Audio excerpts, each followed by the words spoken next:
cybersecurity management is all about taking three factors into account: incident, landscape, and performance. Incident is essentially what happens to us, landscape is essentially what happens to others, and performance is what are we doing about it. We have three greatly admired personalities by me to join the discussion today. Mr. Pathik Muni, a man of many hats. He would currently describe himself as managing partner of Audrey Consultancy and the author of The Good, the Bad, the Cyber Buddha. Along with him, we have his partner in crime, Kamaljeet Kaur Muni, who is currently Senior VP at Kotak Life. Joining us is Mr. Vikas Jha, CEO and co-founder of Symmetry Identity Solutions. Welcome. First of all, the dynamic duo, I'd like to congratulate you on the book. Thank you. Terrific effort in making that, taking that plunge of taking serious cybersecurity issues and putting it across in a really easy to understand manner. So what was the drive behind that? I think this complete notion of cybersecurity is being put across to people as something that is damn difficult to interpret, damn difficult to understand. I think it's simple. Cybersecurity is not complex. It is just made to sound complex. If one has to really understand cybersecurity at its fundamental layer, cybersecurity is all about the way you behave on the internet, on the network that you function on. And that's why we thought that some literature which really speaks to a common man in the common language is required, because if you look at most literatures around today, either they are too technical in nature, which is mainly objected towards an audience which is already educated in information technology or maybe coming in from the technical background, or you would find a very serious fictitious kind of literature available, which is just a built up story. And hence, we as a couple, we decided that let's come up with something which is true, which a common man can relate to, but at the same time, a very easy to understand language without any technical jargons. Okay, so that a common man, when he reads it, it's kind of an edutainment for that person, where he is enjoying the stories, because crime, till the time you are not a victim to the crime, you always enjoy crime, right? And hence, all the stories that are being mentioned there are almost around 50 of them. They're all real life incidences and not happening to the biggies. It is happening to common people like you and me. And hence, people would be able to relate to those stories. We've kind of made it in an edutainment form where stories are coming across, and then we are also giving certain mitigations or alternatives to change of habits that you have, which make you vulnerable in cyberspace. That's the entire objective of the book, and that's how the book is being constructed. Kamal. So Pathik has encapsulated the whole thing very well. It pretty much tells what it is about and how it is delivered. Now, how did we come about, and how did this thought actually come in the first place? Was, we experienced, during the pandemic especially, we experienced that a lot of people have onboarded the digital space. So many of us were already there, but those classes or those age groups which did not also, like even the older, members of the family, like your father, mother, your in-laws, everybody, they started getting online, started to learn, and learned very fast. Now, it is very simple. So the cyberspace is made in such a way, everything technology is made in such a way that, the consumers find it very easy and are able to more or less learn it on their own Mm. with a little help if you're not very used to it or not very familiar with it. Now, we have done that, but we do not have the knowledge or the information around it completely. So, we do things without knowing what is it that can go wrong. Now, that is what we started to encounter more and more, especially during this time.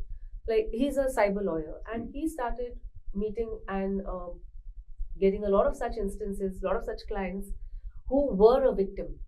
And when he started to actually sit and think through it, that why is it happening, what we realized is it's not because of the security wall or the firewalls or all technology. It's not because that's not in place. It's because, in spite of that being in place, we are doing things which is actually forfeiting those security layers. And these are the habits that we have, like keeping our devices open, not paying attention to the transactions that we are doing, and simple things like this. Now, when this occurred to us, it was very important.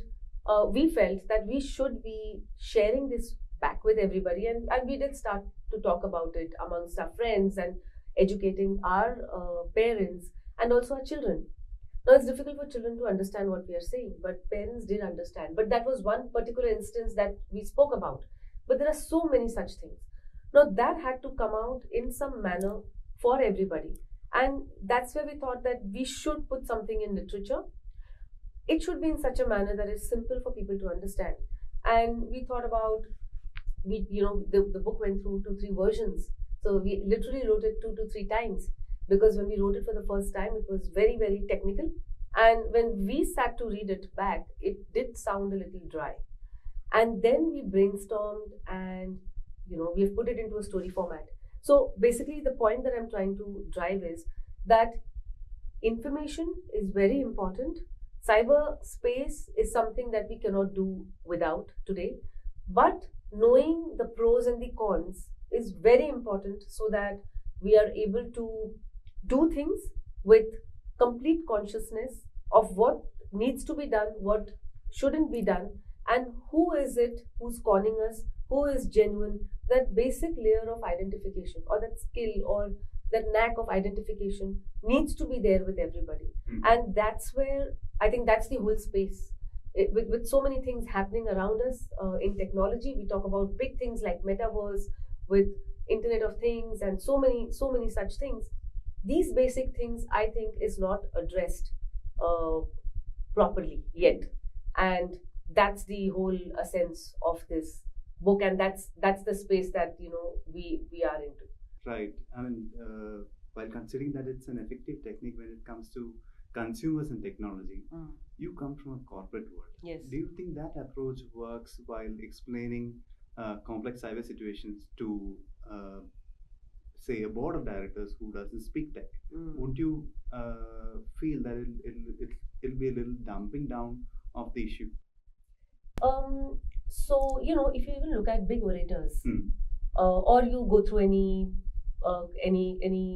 training module, or we've always been taught that human beings love to listen to stories. Hmm. What could be better than telling a story, and what could be simpler, Hmm. and what could hold your attention better than hearing a story? Hmm. And that's what we thought of when we were writing.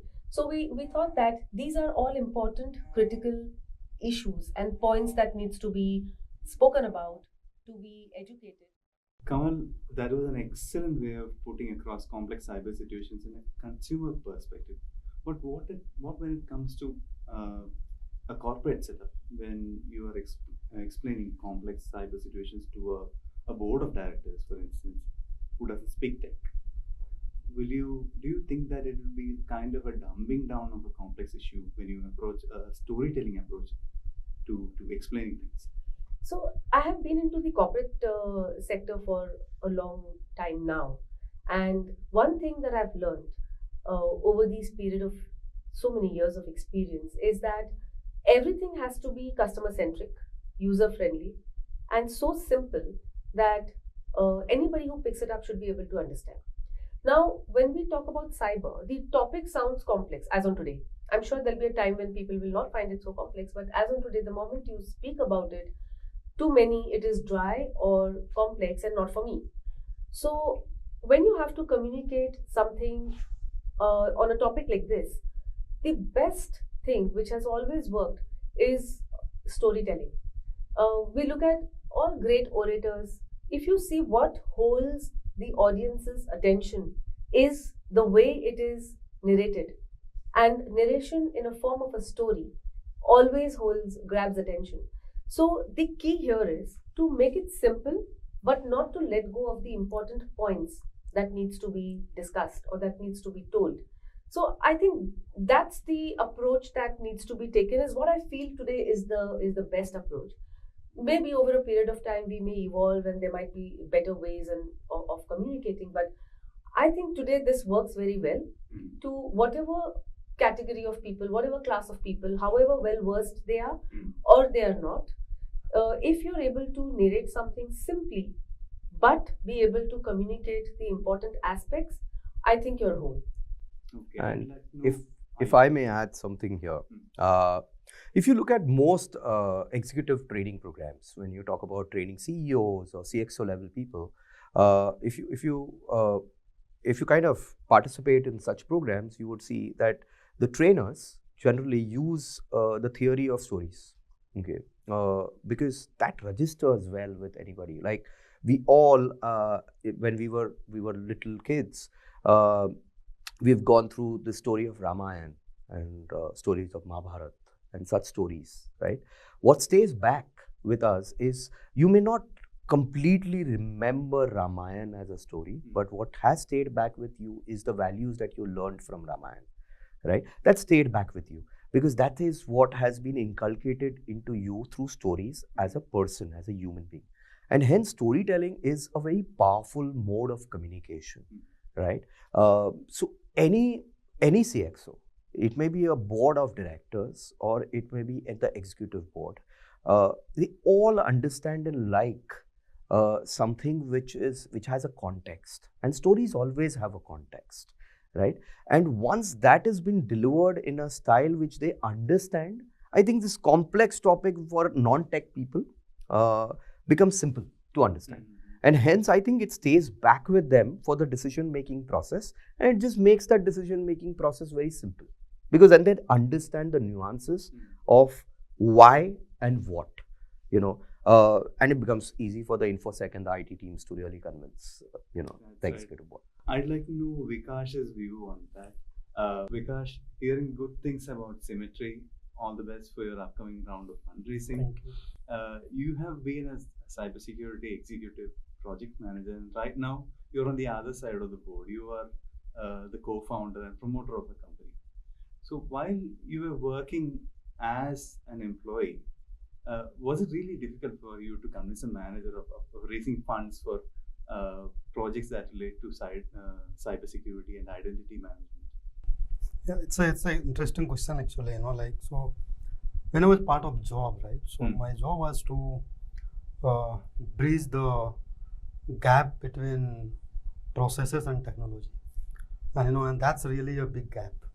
Okay, I'm talking about 2009, 2011.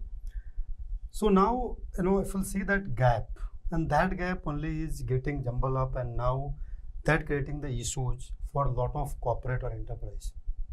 So when these gaps create, right? So if we'll take an example like if some processes were not fulfilled, okay, and that gap is not fulfilled, like one of the, like this two, one of my friend was talking about, right?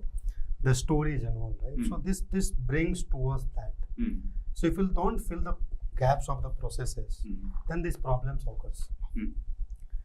So when I was part of the job, when I was, I was working as enterprise architecture in my previous assignment, So understanding the business, what business is looking for, like ease of use, and if we'll talk with the business, they always talk about, in single click, I want to give the access to user, ease of use, ease of implementation. These are the words which always business use, right? So my job was to understand that, convert that, and give this requirement to technology. But this is what we have to deliver to the business. Now this was, very interesting stories, this interesting journey. In that journey, I used to fight with CISO, okay, because my job was to get this done, okay, because I have to give this requirement to business, so business can go and sell to the customer. Now CISO has the own constraint, right? So if we'll talk about CISO, I'm talking about the IT security team in the organization, right? They have the own challenges. They have the challenge that they have to protect the employee, protect the consumer, protect the information. Okay, their vision is very clear. The business vision is very clear. They want to give the ease of use, ease of implementation, business. CISO is very clear. In that processes, the enterprise architecture who convert this, that guy suffers a lot. Okay. So in my previous assignment, this was my profile, right? So I learned that, and I understood that this is a problem which every organization faces. So when I started, this my Symmetry journey, that learning I took, okay, and I try to fulfill the gap of I'd say there are many gaps, right? Businesses have the processes gaps, IT security gaps, and many gaps are there. I took the IT security gaps, and in this journey, in the new avatar of, you can say about my business avatar or, what I'm doing it. It's more like we are trying to fulfill that gap. Okay. And now in this journey, what I am feeling it, the picture has changed. The whole things is totally changed in the, if you'll see in last 3 to 4 years, a lot of things have changed in the industry. You can say due to the COVID, due to work from home, due to many things, a lot of things have changed. So now everyone is talking about data, security, with ease of use. Now if we'll talk to CEO of the company, MD of the company, they will also talk about the same language. Yes. Ki boss, my data has to be protected. My information has to be protected. If we'll go and we'll talk about the CEO is also talk about the same thing. If we'll go and talk to CISO, of course CISO is like, they have to protect the information. So and of course I think thanks to books like this, Buddha Word, Cyber Buddha, and the many people like Pratik and Gamaljeet who is writing this type of book, they have also explained them, boss, on the basic level of the information, and that is really helping the company like us, you can say, organization like us, or the consultant, any cybersecurity consultant selling or the implementation becoming easy day by day. So this is what I learned in this whole thing, and now in the new avatar, of course, the security is the most important for any of the organization. Totally understand that part. It's a small, big enterprise, everyone understand that. So that, and I think next 4 or 5 years, the things will get changed. People, you talk about the consumer, you talk about enterprise, you talk about corporates, everyone will start thinking towards that. Speaking of change, your firm is currently addressing one vertical which is changing drastically: identity management. For me, a layman like me, identity management begins and ends at username and password. But right now, there is this huge movement of calling for abolishing passwords entirely. Some confuse it with zero trust. What's your take on that? Do we need passwords anymore? See, so I think what up means there is something called I always when I talk to the CIO or CISO, I always say that buzzword. Right? So always I'm not against, but I'm not in favor also the buzzwords like. So we have to understand that Now if we'll see, okay, the zero trust, password, identity. My perspective is a little different on that. Okay, I feel that everything starts with identity. Okay, and all the surrounding systems. Okay, I will give you a very simple example. Right, you talk about your on the consumer side. I'm talking about your identity is what? Your personal information, your last name, first name, PIN number, all is your personal identity, right? You take that identity, you go everywhere, right? You go to the government office, you go to the Facebook, you go to the Gmail, you go to the many places, you go with the identity, right? even you open the door, right? When you go to your house, you press the bell. Your family open the door by knowing your identity. Okay, same thing in the organization, right? You go and you access the banking is the identity. So identity scope is very big. Okay, and without identities, if you have not a proper identity system in the organization, okay, it's very difficult to protect it. Okay, whatever you do, you implement, you invest millions of rupees to invest on the product, but you don't have the proper identity solutions. It's very difficult to protect it. So that's the one of the very important part.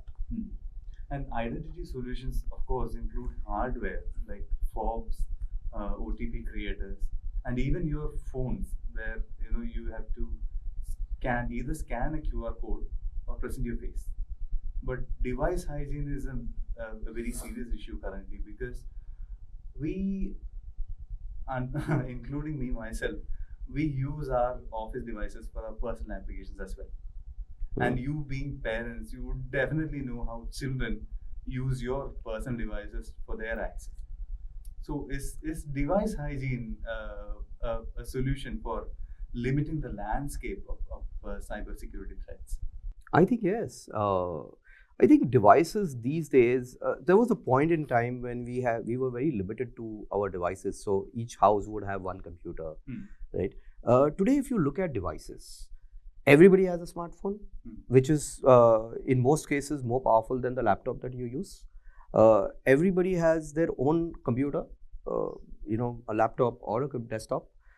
So I think now is the time that we understand that devices in itself, okay, have to be personalized. It has to be your own. You shouldn't allow others to use your devices unless that it's really required.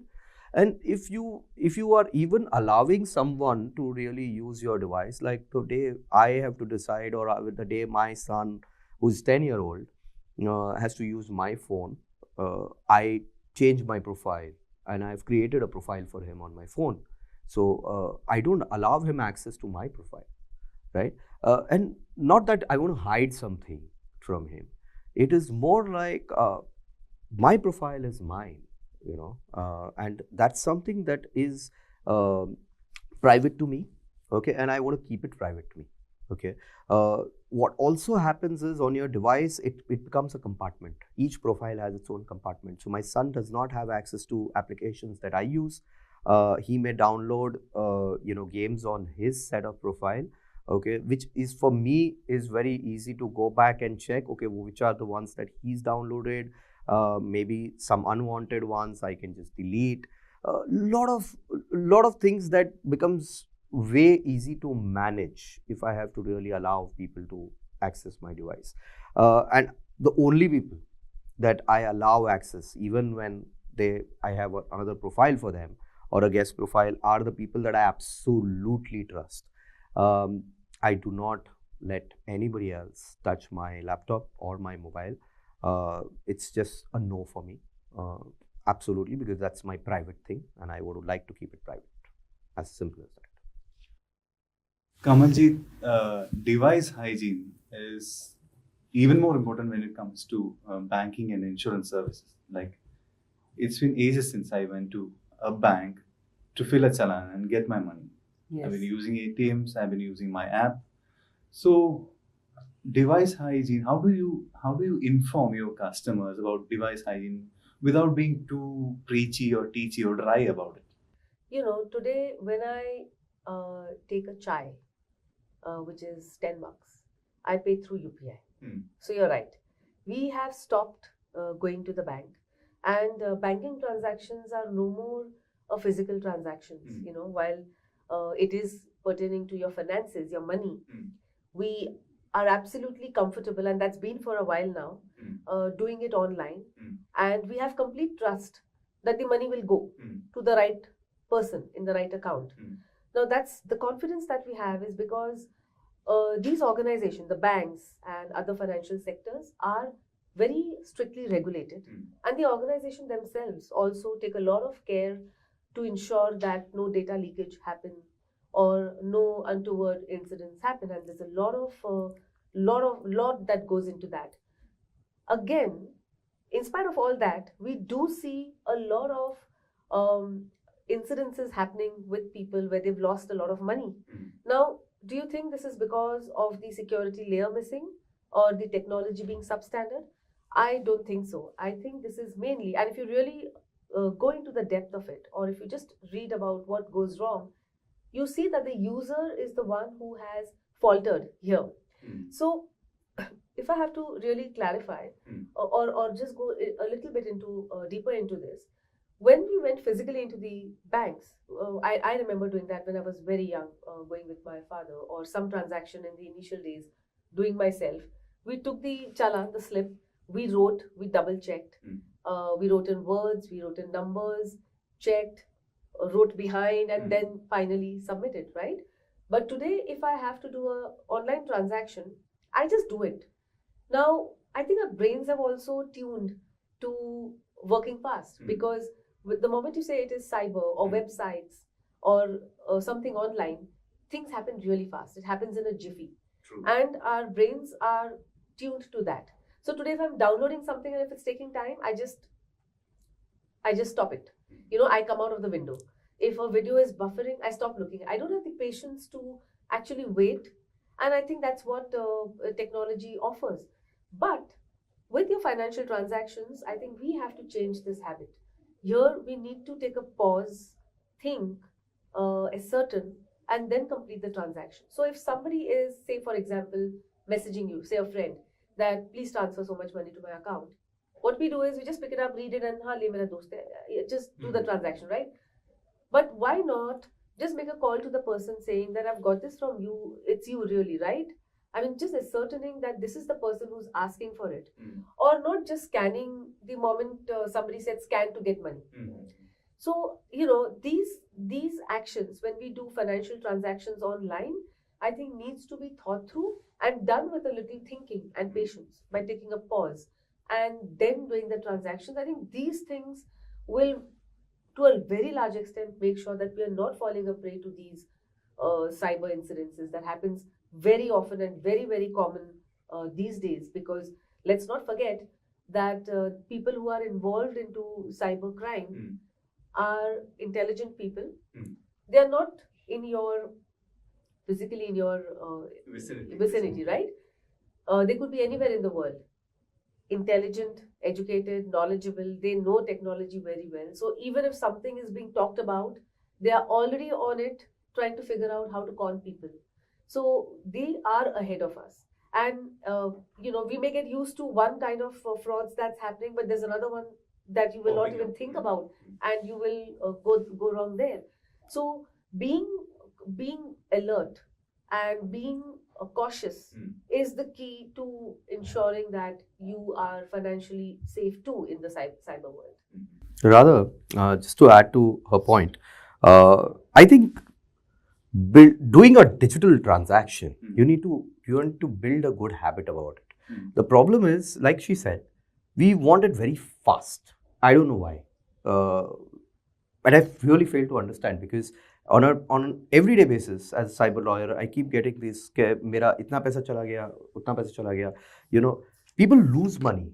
The reason why they lose money is because, when you actually look at it, what did he do wrong? And it is just that he did not pay attention, right? He wanted to do everything very fast. Like, to give you an example, even today, today morning, I got a message from my friend about transferring a very small amount of $300. Now, this $300 was towards a contribution of our friend's birthday party, right? Still, when I got a message from a friend, I still, ensured that I sent her hi on GPay. I again went back to my WhatsApp and I told her that, listen, reply on GPay. Okay. She replied on GPay. Okay. And only then I transferred. Now, see, I knew that she's asking for $300 and it's genuine and I had to contribute. Okay. But I still did it that way because I am forming a habit. Now I do it with every person, irrespective of I know about that transaction or not. I do verify as a second layer of verification, right? If you build that habit, I think you would never go wrong. Mm. It's a very fundamental habit. And this is something that I've learned from her. While you look at her as a senior vice president, heading digitization, all that, she has been digital in her nature for a very long time. So she has been an e-commerce shopper before Flipkart took birth. Mm. Okay. She went into the mode of buying digital gold even before Modi ji could really say, announce incentives over it, that on digital gold we will give you so much. Like she said, UPI. Mm. When we were all figuring out what is this new UPI thing, okay, she had already started using UPI. Even today, when she has to take a cab or a rickshaw, Mm. okay, she would look at a UPI accepting rickshaw. Mm. Okay, so she is a very digital person, but at the same time, she always builds those habits around it, which help her stay safe at the same time while she is being digital. So there is no harm in becoming digital. But along with doing something new, you have to learn that how would you protect yourself while you do that new thing. And I think everything else in cyberspace can be fast, True. but not financial transactions. I think you should still spend some time and look at what you're doing, what are you transacting, who are you paying to, and check it once more before you actually hit that button. It's very important. It should be an habit. Yeah, Yeah, because 300 rupees becomes 30,000 rupees in the next transaction. Yes, correct. That's Yes. right. That's Yeah. right. But and I'm agreeing to the fact that banks on their parts have been adding security measures like fingerprint access and OTP to Yes. your transaction. But unfortunately, we consider each layer of verification as an inconvenience. Yes. Vikash would definitely know like how employees kind of circumvent identity management things, even passwords. Most of them would save their passwords on their devices and they will not shut it down because they'll have to log in again. Mm. So coming back to the earlier point of zero trust, there is this drive of avoiding passwords and setting up a situation where access, identity happens automatically. Removing the layer, bringing in convenience, ease. Is it really possible? See, first of all, I believe that password and username is same. Hmm. Okay, Mm. because I believe that anything which you remember, okay, you can share. Really, password and username. Yes. So username, password, remember you can share. Hmm. Okay. So I believe that something which you don't know, you can't share. Right. Okay. Right. It means simple. If I know my username and password, and like you talk about the Pratik and Kamaljit, right? Mhm. So I'm sure Kamaljit must be knowing the password of Pratik, and Pratik knowing the password of Kamaljit, right? Because he knows his password, she know her password, right? Yeah, because But there's the trust factor involved. Plus, I'm able to tell, is what he's, I think, trying to say. I'm able to tell. Not really. I think what he's. So I do have a counter here, but yeah. okay. So I believe that something which cannot be shared should be your password. Mm-hmm. Okay, and that's how the passwordless is born. Yeah. Yeah. Okay, that's what the passwordless is born. Mm. So I'm very big fan of the passwordless. Mm-hmm. Okay, because that is something which you don't remember. Mm. Okay, and it's generated automatically. Mm. So every time when I'm trying to access something, Mm. I have to put the new informations. Mm. So it's required the effort, right? Mm. And something which you don't know, dynamically is getting generated, means you have to Mhm. find out from somewhere, you have to put it and you have to access it. Mm. And that's how the passwordless got born. Mm. Now, zero trust, right? Mm. So, as I told you also, it's a buzzword. So, why I always believe that zero trust, it was already there, Mm. today is also there, and in the future it will be modified version of the zero trust. So, basically, if we'll see the whole scenario, right? The attack surface are increasing, right? Mm. As she also mentioned, right? We previously we used to go to the bank, Mm. right? We used to fill the form. You also mentioned, right? We used to fill the form. We used to withdraw the money. Now we went online. Mm. Means the attack surface has increased. Mm. So what is the attack surface? Because the medium where attackers can attack on you. Mm. Okay, so now you are doing the digital transactions. You are going online. You are putting your credit card information. You are going on e-commerce site. You are doing GPay. You are doing UPI. So all you are doing, all the digitally, right? Is all connected to the internet, Mm. which is exposed to the internet. So attack surfaces are increasing. Mm.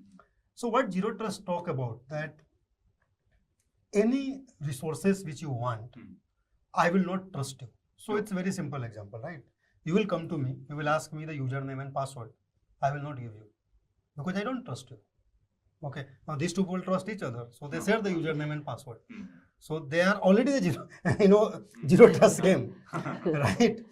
So I believe that this will get modified, and it's a layer which will be get implemented in the organization or onto the individual level. The complexity is so huge in the enterprise, okay, that zero trust will take some time to come as an actual implementation in the organization. It's very complex. So that's the reason I always believe that it's a budge. It's going to be 2-3 years. I'm not saying it never will, because we never thought that we'll be on the mobile and it will have every information is going to be on mobile. We never thought that, but today we are on this world. So zero trust, I believe it will take some time, but it will be a real implementation on the ground. Today, I believe it's fundamentally buzzword which lot of companies, enterprise are using to monetize these things. We are also doing, by the way.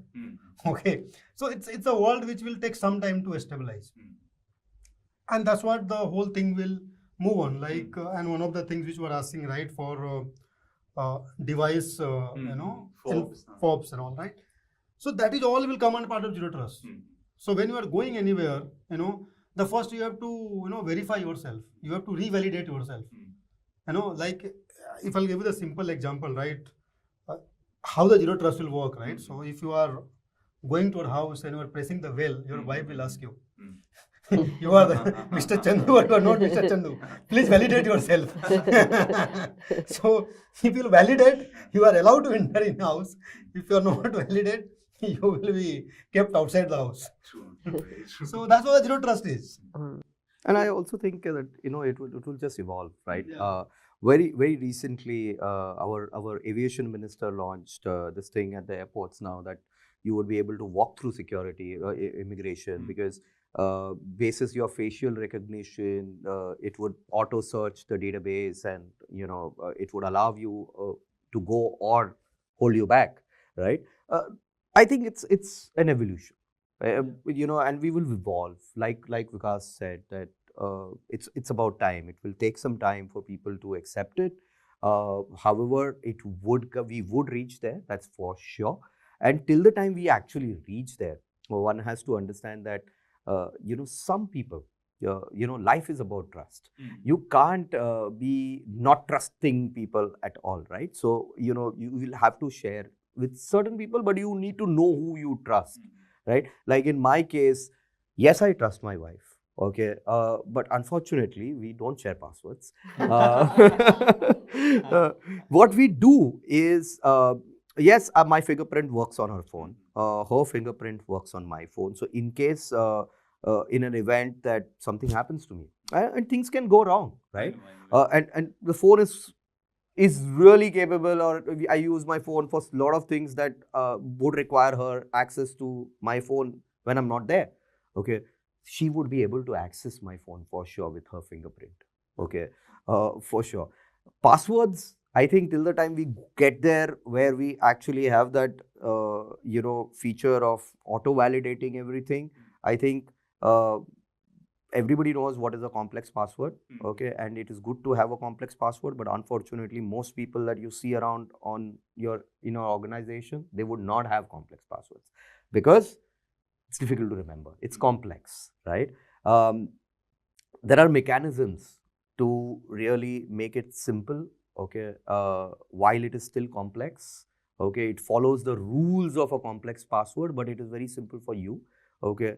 Like in our book, chapter number 3, we've mentioned a complete process, okay, how to remember a complex password which your wife would never know.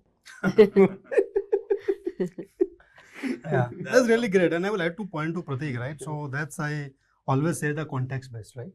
Yes. Okay, yes. so like he will share the password. He is having the fingerprint on her device, right? So I always say the context based, and that's what the future is going to be. Yeah. Okay. Correct. So if you have a context, it's very simple. If I am going online, I am doing a transaction, okay, my contexts are very clear.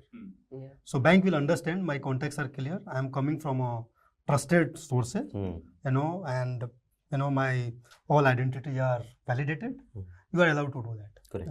So the future will evolve, right? This will Yes. take some time, and as I told you, right? So when I used to work in a corporate in 2011-9, the picture was different. Now when I go and talk to customer, or talk to consultant, the picture is totally changed. Yeah. It's evolving. The new generation. If you'll see, a lot of new generation CISOs are coming. Yeah. They are far more advanced. They are not like tick boxes. Correct. Yeah. They are very advanced. They know how to attack. They know how to prevent. Yeah. Okay, so it's the world will change. It's changing already. Yes, Yes. absolutely. Rather, changing world. Okay, I have this small theory that the very near future for us, probably my son is 10, and probably by the time he gets into his career mode, we would have those chips in our brain, the neuro chips, okay, which would actually do most of the job that we are doing today of communicating with devices. Okay, authentication would be at a different level altogether. Yeah. Okay, and we are going to evolve very fast. If you honestly look at it, 2007 iPhone launch, Steve Jobs' presentation. Steve Jobs spoke about so many things that people said, "Oh no, come on, he's talking too much. I mean, we're not going to get there." But today, we are doing everything that Steve Jobs spoke about on that presentation does, right? And it's just, if you really think about it, it's just 15 years back. I know. No, in that fact, in you're that- wrong. I'm already considering being a cyborg because See? I have come across a device, because I think I need to lose some weight, okay? And I like to eat too. So I have already come across a device and I'm almost there to buy it, where it remains on your arm and you can keep wearing it all the time. Like even if you're swimming, you can have it on. Okay. And every time you eat something, it tells how the sugar is spiking and what food suits you, what doesn't. Now, to a normal person who's wanting to take care of, fitness can do that. I think it's a very good device for somebody who's diabetic, for example. So this is already there and people are already using it. And this is the first step of being a cyborg. So by the time our son gets into the career mode, he's going to be a complete cyborg. I wouldn't be surprised. Yeah. It also runs the risk of being hacked. If it's smart, if it's smart, it's vulnerable. If it's vulnerable, it's hackable. So you So need it's to be a- yeah. smart too. You need to be ahead. You need to be smart, and that's why you need to have your common sense in place in the cyber world to know what is it that you do could go wrong. Correct. I think that's Again, the key. habits that you build to Yeah. keep yourself safe. Exactly. Very Perfectly. important. On that note, let us take a coffee break. Welcome back from the coffee break. This was a nice wrapping up of incident and landscape. Now it comes to performance.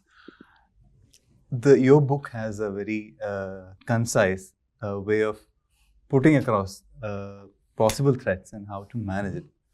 But when it comes to an overall security posture, like you said, it's all about the mindset. If you are alert by nature, you'll obviously cross-check. So to sum it up, how do you like pick and choose, like put it in a capsule or give it in a brief format? How do you enhance your personal security? How do you enhance your personal security? I think if you look at stats, over 95% of cyber breaches are a result of human factor, right? And if you look at the biggest hacks, the Sony hack or the Stuxnet or any of such, they are all a resultant of a human factor, right? How does this human factor work in cyberspace? I think machines don't make a lot of mistakes.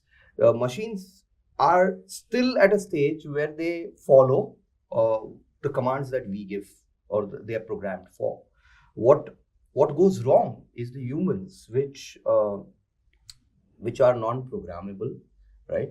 They function on its own, and every human being has particular set of habits. Now, what happens is these habits are then exploited in multiple ways to actually give a result of a breach, right? So I think personal security for me is more about cyber hygiene, the habits that you inculcate. Okay, like this book has at the end of the book, we have a small game that we've designed, wherein we have 40 habits that you should get rid of and 40 habits that you should build.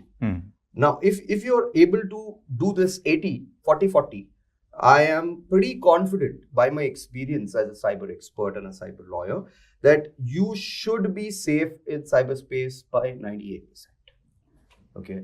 Of course, 2% you will have to leave to a lot of external factors that would come your way. But by 98%, I think you yourself are more responsible. Like everybody would have gone through this. Our mothers used to tell us when we were young, growing kids that रात को बाहर मत निकलो. Okay, हम तब समझ नहीं पाते थे रात को क्यों नहीं बाहर निकले, मतलब ऐसा क्या हो जाता है रात को. Okay, but if you look at now from a perspective that क्यों नहीं, if you ask yourself that question कि रात को क्यों नहीं बाहर निकले, आज आपको रियलाइज होएगा कि रात को है ना बहुत सारे anti social elements are in play, right. So if you venture out in the night, more the chances that you would get into a situation, right? And we subconsciously in our physical world really follow that. Like you look at us crossing the road, okay, we look at the left, right, cross the road.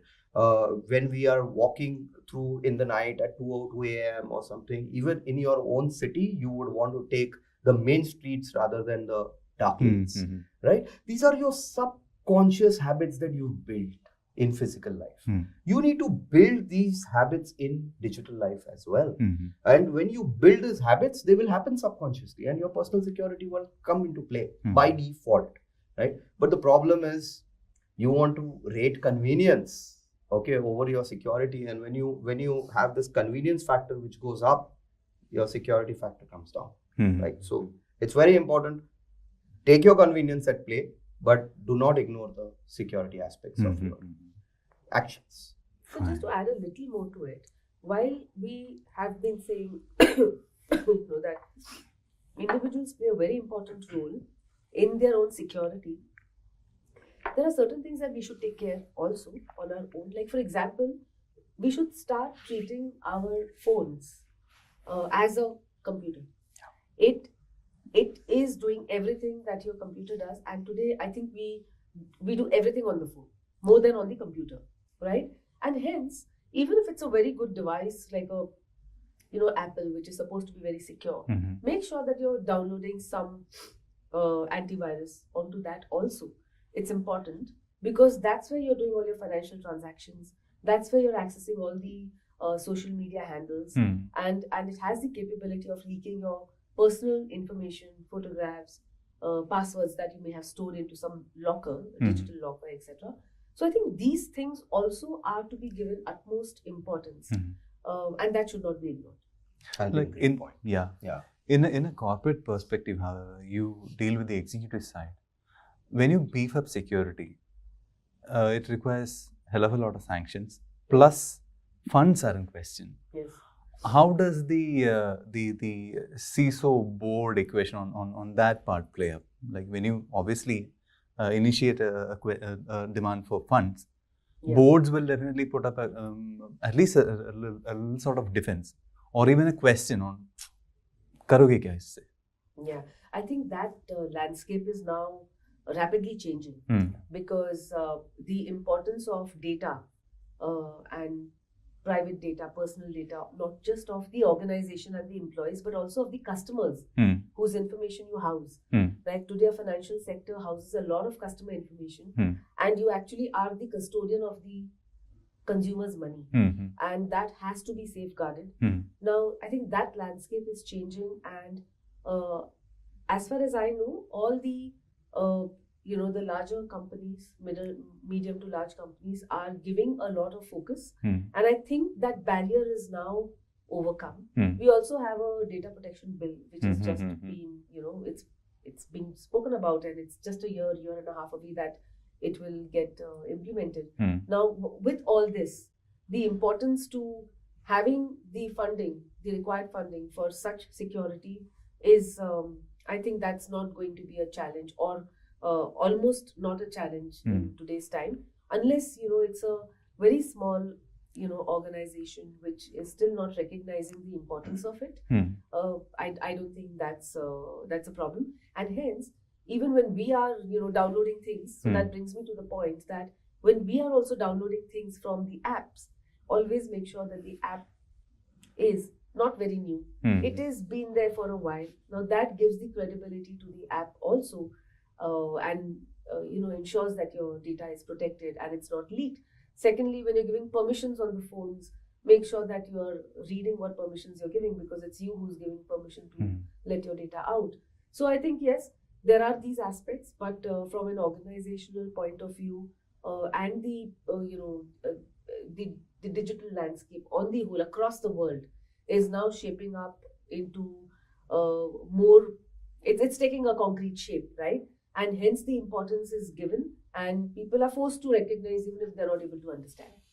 Brother, if I may add something here, I think the way boards or the CXOs should look at security now is the same way that the world looks at defense, right? If you look at any country, right? If you see an economically stable country or an economically growing country, it has been investing for decades. It has been investing a lot in the defense, right? If you look at our own budgets in terms of as a country, we invest a big chunk of our annual budget into defense. Now, you would say India has not fought a war for last 20 years, right? Why do you need to spend so much in defense?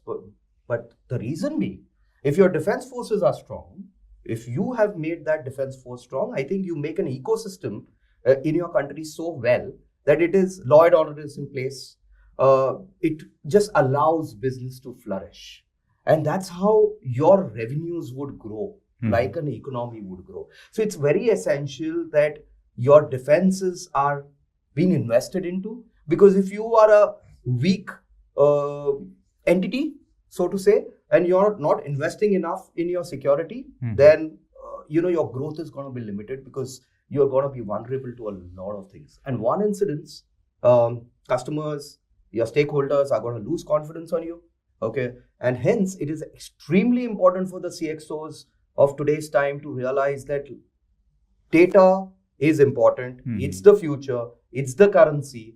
So let's understand this, that let's put in some money. Let's allocate a good sizable budget towards security, and let's listen up to cybersecurity companies like Symmetry. I think they have lots to say, and a CXO should listen to that in interest of their own organization's growth, rather than looking at it as a cost center.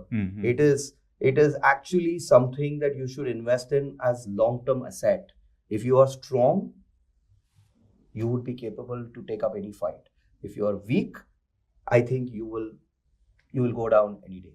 True that. I mean, irrespective of your firm's size and budget, one slip up is all that takes to ruin your reputation and goodwill. And rebuilding it will take years, if not decades. And identity management goes a very long way in securing the data of customers as well as the company.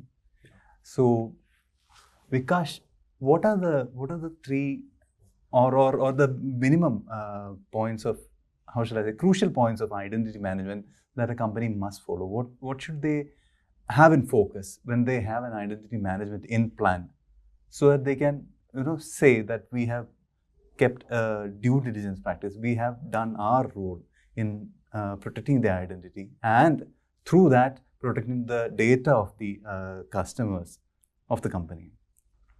So, a couple of the things, are the basic hygiene which any organization or enterprise should implement for identity. I'm not talking about the product, I'm talking about the solution in any identity, right? So, one is the profiling of the identity is very important, right? Because every profile had a different set of risk. Okay. The second thing is that I'm very fond of the decentralized identity. Decentralized. Yeah. Because what happens, centralized is good. Okay. If you know the defense we are talking about, right? If you'll see that in the defense we have a different decentralized category, right? So you have the front, you have back, you have mid, you have special forces. So I'm very fond of the decentralized identity. So if when the attack surface increase, Hmm. the attack area increase, the number of attacks also goes increase with that. Okay. Okay, and when you are in the world of like it's simple, like when you are fighting a war, okay, you don't know from where the weapons will come. Mm-hmm. True. Okay, so today all the cyber space went into the war only, right? Because and the problem is in this war is you don't know who is your enemy. Mhm. Yeah. Okay, so attacks are coming from anywhere. Okay, because surface has increased. You are global, you are available everywhere, you are on an app, everywhere, right? So it's very, very important that you decentralize the identities. And once you decentralize the identity, you have the profiling based on the identities. What happens? Even the attack happens and Mhm. something happens. See, we can't deny. So one of the like I personally feel, and which every enterprise and corporate should really look that thing as a very seriously, is a real-time identity analytics. So when I'm talking about the real-time analytics, I'm not talking about to track where your employee is going and all that, right? It's about that what your employee, your consumer is accessing what application, from which location, and what they are doing. So if my context or my context is or my whole behavior or history says that I transfer 50,000 bucks last 5 years every month, and suddenly my flow of transaction got increased, there is some suspicious, right? So these are the things only you can do when you are doing the real-time identity analytics. So it's very important that now, because number of consumers got increased, number of employees increasing, so everyone is focused to growth, right? And number of employee you are hiring, number of customer you are onboarding more. So it's very difficult to do the manual re-verification or manual checks, right? Today what is happening? A lot of things are happening post. Now it's time you have to do pre, not post. Exactly. Okay, post is something which already is done. Hmm. Okay, you can only do the now postmortem we say, right? Mhm. So Yeah. already the body is there, now you do the postmortem. Yeah. So my suggestion, for all the enterprise corporates would be that you focus on pre. Mhm. Pre and identities. It's not about product, my product, any product. That's the separate thing. But it's more than that. You bring something solid, build and buy the separate thing, which every organization understands this very well. But identities with the real-time analytics and behavior pattern and the risk profiling. If you do 3-4 things and decentralized identities, I think we are sort of okay to go to one of the questions which you asked to zero trust. Mhm. Okay, Correct. so first do this, then implement zero trust, and then you move on. There is a plenty of things which you can do in the cyber. It's like a sea, and of course you need the budget for that. Yeah, of course. Yeah. Okay, nothing comes free, right? Yeah. I Yeah, think when so- it comes to that, I think you've made a very good point there, Vikas, because even I concur with those thoughts, because I feel learn it from the masters when it comes to security, and the masters are your defense forces. They've learned this art because their job is to defend you, right? If you look at them, look at where they invest. Exactly the point that Vikas made. That's the intelligence unit. They invest a lot into the intelligence unit, right? It's not only about terrorist आया and terrorist ने एक attack किया तो उसको कैसे counter करें, right? या फिर एक war हो गई तो हम उसको कैसे काउंटर करें. They work on intelligence mechanisms where they actually figure out which are the terrorists which are infiltrating our borders, how are they infiltrating us, where are they staying, what is the source of weapons, where are they sourcing other things from. These are those things that he's talking about. And I think that's what now companies have to learn. That, it's not only about, incidents management. There is an incident, let's manage it. Right? And unfortunately, it's a stigma, right? We got compromised. Everybody gets compromised. There is nothing, there is no stigma about it. But the problem is, every company doesn't want to come out and say, hey, listen, you know what, I got compromised because, that's going to impact my reputation. How can I get compromised, right? But you would get compromised in today's world, and that's the truth. Okay, the sooner you accept it, and you build intelligence, which Vikas was talking about, okay, I think that's the only way that you will be able to avoid it. Okay, and threat intelligence is becoming more big and big in cyberspace. I think the company is doing fabulous job of detecting faces, intelligence that they gain out of your own network. Okay, and that's the way to go. There is no other way. I think if you talk about Mossad, CIA, everybody, that the reason why they want that name for themselves is because they have built that kind of intelligence, network, and you have to build that intelligence on your network. Completely agree. Yeah, Completely that's what I had to Kamaljit. Pratik. Okay, and it's important, right? He gave the correct example and right example, right? It's like cyber is the own world, right? And all your devices, all your people are the forces for you. You have to protect them. Correct. Okay, and you have to take all the precaution what you're doing for our country. Yes. Otherwise, it will be a situation, where you will have a difficulties to protect your people also, your machines also, your devices also. Today, what is happening? We are in the world where compliances is the security. Yeah. Okay. Today also, I meet many of the CISO and CIO. I always feel that if there is a compliance body who is sitting on top and they are telling them you have to implement, is the checklist that they have to implement. Yeah. Okay. Yeah, just ticking the boxes. Yes. Pretty much. And that will create a problem for most of the organization in the future. Yeah. Most of the organization. And again, I'm coming to the same point, right? So, if you have the, like a intelligent environment, intelligent systems, that will be the savior future.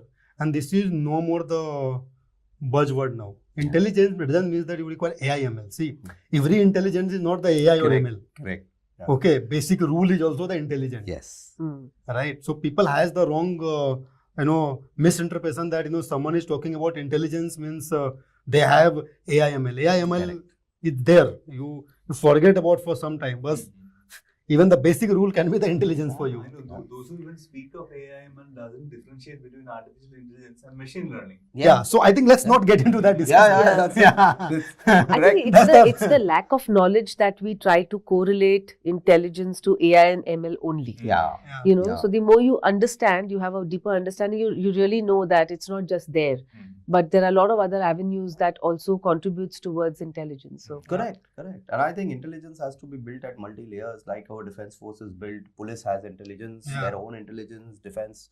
Different parts have their own intelligence. So I was having this very interesting conversation with one of the very senior Navy guy, was in charge of one of the coast of India. And he told me that there are literally 7 layers of forces deployed on our borders, on our water borders, or our oceanic borders. Okay, each of that unit has their own intelligence, right? Because they are safeguarding different parts. Okay, so that needs to be established even in a corporate. One needs to understand that listen, cybersecurity is not a cost center. Cybersecurity is an investment center. You are building an asset where, it took us time to realize that, when I build a system, that's an intellectual property, and intellectual property is of value. Okay, now when you have a valuable thing, you have to put money into securing that valuable thing, right? आप जब gold खरीदते हो, तो आप safe भी तो खरीदते हो उसको रखने के लिए, right? Okay, unfortunate that we don't realize this कि हमने इतनी अच्छी system बना ली, हमने उसके security में कोई खर्चा ही नहीं किया. That's very, very sad, and that's the reason why our cybersecurity companies, and I'm sorry to say this, but our cybersecurity companies are not getting enough business in this country. They're kind of securing America and Canada and all this, right? And one more thing I want to add with Pratik, right? And adding, dumping of intelligence is not the intelligence. So you are getting a lot of intelligence from everywhere, and you are dumping into some system, and then you are saying, I did not got anything from this. Correct. Unless you act on it. Yes. Yeah. Perfectly. Great. Yeah. Safe to sum it up by saying that incident landscape and performance of cybersecurity is entirely dependent on the human factor. We saw these 3 great human beings discussing their experience and interests in cybersecurity. I'm fortunate to moderate this discussion.